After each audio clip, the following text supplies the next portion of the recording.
excesos de privatizaciones que viene implementando de manera descabellada este gobierno, viene ya rematando los últimos remanentes que le queda a nuestro Estado peruano. Y grave perjuicio, uno de los sagrados intereses patrimoniales del Estado peruano y fundamentalmente de cada uno de los trabajadores. La Constitución política garantiza el derecho a la estabilidad laboral.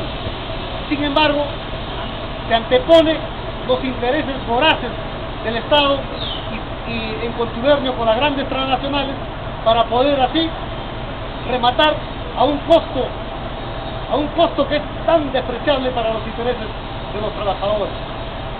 La clase trabajadora ha demostrado ahora cómo puede reflotar y su capacidad y calidad en su trabajo al haber reflotado este Tren Maya.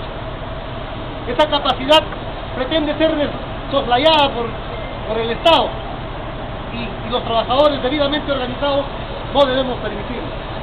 Las leyes, tanto la Constitución política como los convenios internacionales, garantizan el derecho a la estabilidad laboral, a la libre empresa, pero con sujeción y cautela a los derechos fundamentales como es el derecho al trabajo.